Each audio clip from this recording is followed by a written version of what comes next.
Hustle family. So today, Source, speaking through me, wanted to talk about equitable exchanges of um, energy, give and take, and energy in terms of tangible items like material goods or money, as well as energy in terms of emotion or intention or even action. So let's start with material things. That everything has a vibration, and this is actually based also in science with quantum physics, where things are vibrating at different rates. So you have some objects that are softer or harder than others, made of different materials. And when it comes to money and material things, they're important. We are here on earth and we are in a material form. And so there are needs that we have that must be met. And different people have different material needs, of course. But it really is important to acknowledge that different objects hold energy. So sometimes when you're given a gift from someone you really love, that love energy is in that item, and you can feel it if you're sensitive to such things. But even if you're not, every time you see it, you'll get a memory or some sort of energetic connection to it. And so this is why it's really important to be aware of what is in your space. We are now nearing the 1 year anniversary of COVID in America. And, we've had more time at home than usual. And it's really been a challenging time for a lot of us, but also an opportunity to sort through and clear objects and energy from our space. So, as you go through each space, sometimes that can feel really overwhelming. You don't have to do it alone.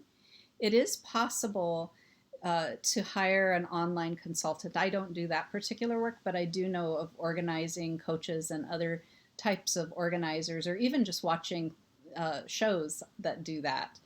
But if you were to just go to different things in your space and feel into, does this still feel good in my space, or does it feel neutral? Does it need to go to a new home? Is it meant for someone else? Or if it feels awful when you look at it, it brings up bad memories, it's time maybe to cut that out of your life and let it go, either into the trash can or spraying it down and donating it somewhere. So, energy in terms of material things. In terms of money, when we're in healthy alignment, things flow. They come in, they go out. Sometimes those of us who are overgivers, we tend to give a lot more than we receive. And it's really vital to see that as part of the same thing, that giving is receiving and receiving is giving. We can't continue to give if we're not receiving.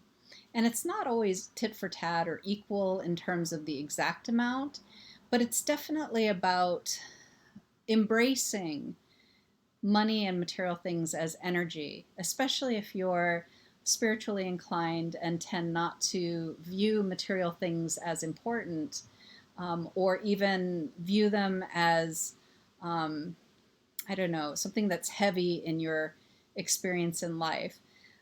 It's really important as an embodied human, though, to have a certain level of material possessions. That would include, clothing, because we're not, unless we're all nudists and at a nudist colony, then that's not something that's negotiable in most cases. It is at home.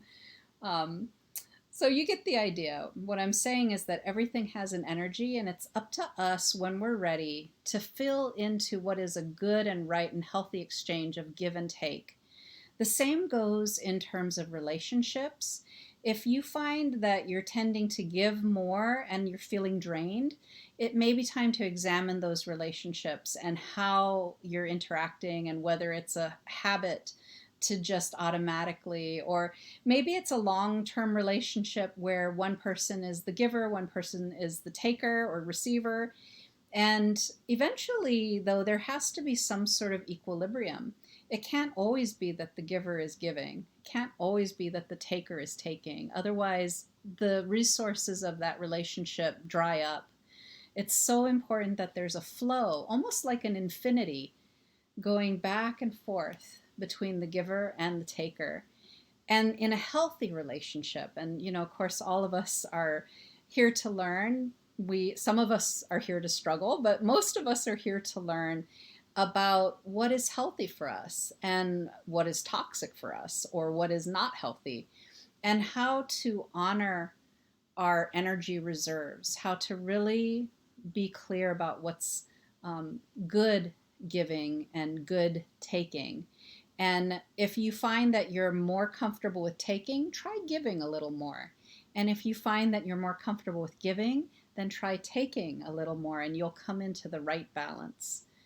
Another thing with giving and taking I've noticed is that people who are givers always tend to undervalue their worth. That what they do is they question, or they have like an imposter syndrome, and they feel like their worthiness, their value, even though they work incredibly hard and they really give good value, they undervalue it. And then takers are the opposite. They feel entitled oftentimes to more than they really should have. So if be honest with yourself and really assess, where am I on that spectrum? And it could be different in terms of location. It could be different with your family or your partner or at work. It could be a different type of energy exchange in each of those scenarios. Or it may be that typically you're a giver or typically you're a taker. It just depends. And there's no judgment in terms of givers or takers. It's just, how can I bring it more into balance?